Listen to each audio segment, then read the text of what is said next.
Ever been humiliated in front of others and didn't know why? That sinking feeling when everyone's laughing at your expense? Here's the brutal truth. People don't do this randomly. There are 6 specific reasons why people humiliate others publicly, and today we're exposing them all using ancient Stoic wisdom. Stick around. By the end, you'll never be caught off guard again. Let's be real. Public humiliation cuts deep.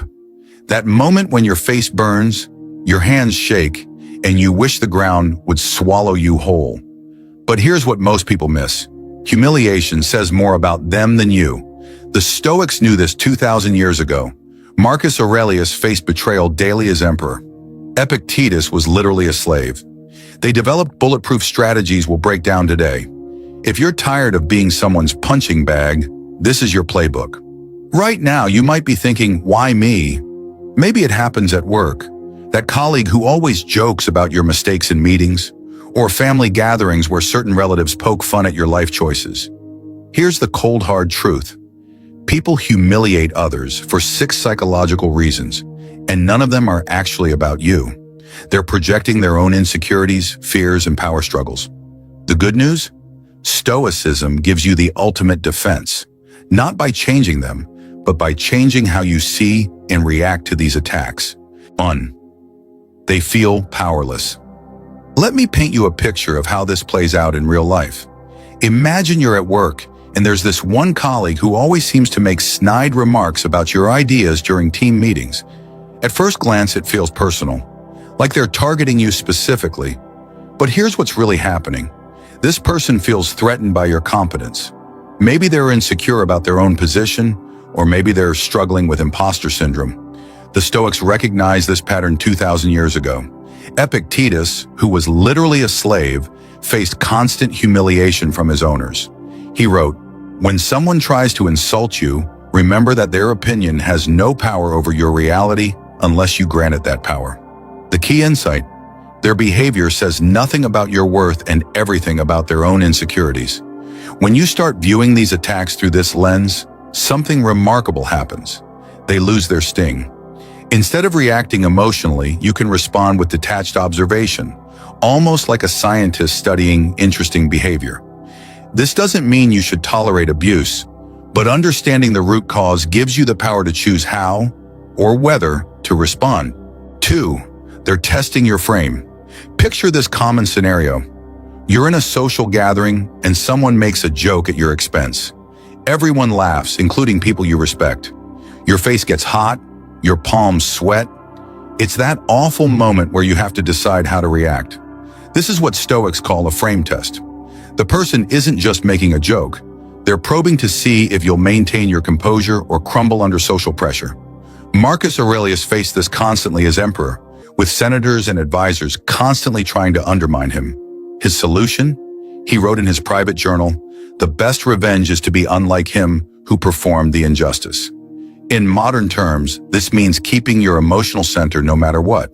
When you remain unshakable, something fascinating happens. The group's respect subtly shifts toward you. The person testing you looks petty, while your poise makes you appear more confident and authoritative. This isn't about suppressing your emotions, but about recognizing that your reaction is the only thing you truly control in these situations. 3. They're emotionally immature. Consider this painfully relatable situation. A family member constantly makes passive-aggressive comments about your life choices during holiday gatherings. They disguise it as just teasing, but it clearly crosses lines. What you're dealing with here is emotional immaturity, the inability to express thoughts and feelings in a healthy, adult way.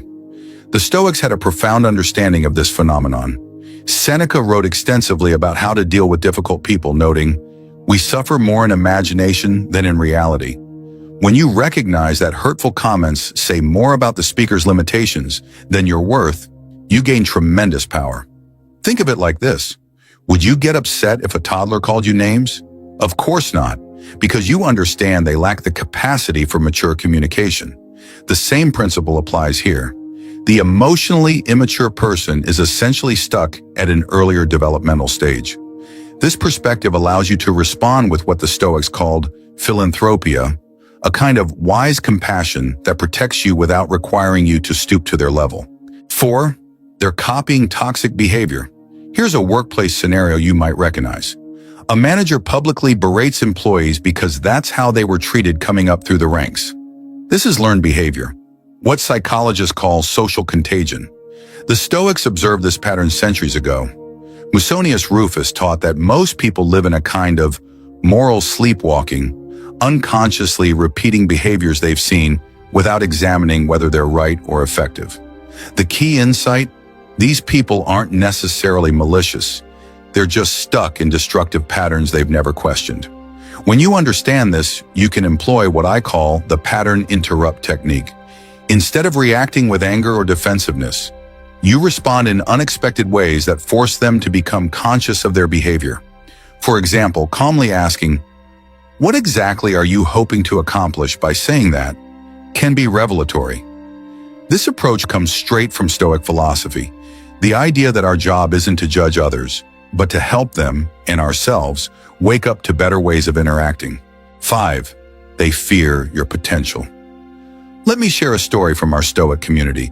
A young entrepreneur named Jason was mocked by his peers when he started waking up at 5 a.m. to work on his business. They called him try-hard and delusional. But here's what was really happening. Jason's ambition was holding up a mirror to their own lack of progress. This is what Epictetus meant when he said, "If you want to improve, be prepared to be thought foolish and stupid." When you start growing beyond your current circumstances, it inevitably makes some people uncomfortable. Their mockery is actually a backhanded compliment, proof that you're moving in the right direction. The Stoic approach here involves what I call strategic indifference. Instead of arguing or defending yourself, you simply continue on your path with quiet determination. Over time, one of two things happens. Either they stop because they see it doesn't affect you, or their criticism becomes increasingly ridiculous as your success becomes undeniable. This is how the Stoics turned opposition into fuel, by recognizing that resistance often means you're heading where most people lack the courage to go. 6. They lack self-awareness. Imagine this frustrating situation. Someone makes an incredibly rude comment to you, then acts shocked when you're offended. "Can't you take a joke?" they say. This is classic lack of self-awareness, what the Stoics called ignorance of the good. These people genuinely don't realize how hurtful they're being because they've never developed the habit of self-reflection. Marcus Aurelius had a brilliant strategy for dealing with such people. When you wake up in the morning, tell yourself, "The people I deal with today will be meddling, ungrateful, arrogant, dishonest, jealous, and surly." This wasn't pessimistic, it was practical. By anticipating this behavior, he could meet it with patience rather than surprise. The modern application? Practice what I call compassionate detachment. Recognize that their behavior comes from a place of unconsciousness. Respond firmly if needed, but don't take it personally. As Epictetus put it, there's only one way to happiness: to stop worrying about things beyond our control.